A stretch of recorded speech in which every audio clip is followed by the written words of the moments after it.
मनोज जरांगे यांनी पुन्हा आंदोलनाचा इशारा दिला आहे। 4 जूनपर्यंत मराठा आरक्षणाचा प्रश्न मार्गी लावा असं जरांगे पाटील म्हणतायत। अन्यथा 6 जूनपासून आमरण उपोषण सुरू करणार असंही त्यांनी सांगितलंय। मराठा समाजाला सांगितलेलं आहे पाडणं सुद्धा विजय आहे असंही ते म्हणाले। आपण कुठल्याच पक्षाचा नाही, मिळेल त्याला पाडा असं जरांगे पाटील म्हणतायत। आपला राजकीय मार्ग नाही तर लोक चळवळीचा मार्ग आहे असंही जरांगे पाटील म्हणाले।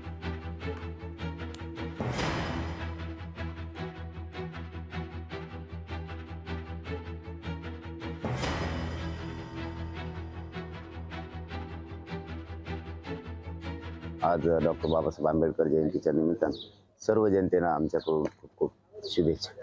6 जूनपर्यंत त्यांनी नाही दिलं तर मग मात्र विधानसभेची तयारी आम्ही 100% मराठा समाज करणार आहे आणि 5 जूनला शक्यतो मी पुन्हा उपोषण सुद्धा सुरू करणार आहे। आज देऊ उद्या देऊ असं करून 7 महिने झालं करोडो मराठा समाज रस्त्यावरती।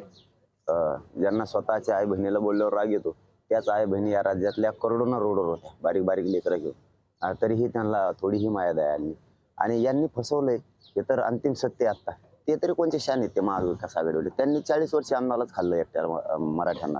राजकीय माझा मार्ग नसल्यामुळं माझा जनचळवळीवर विश्वास आहे, परंतु मराठ्यांना संदेश आहे सरळ सरळ सांगितलेलं आहे पाडण्यात सुद्धा खूप मोठा विजय।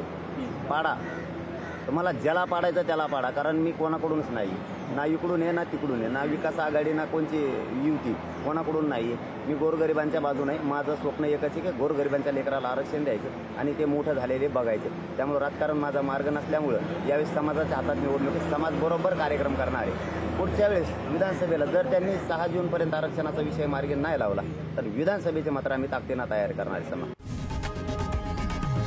लोकशाही मराठी ऐका, पहा, जागरूक रहा।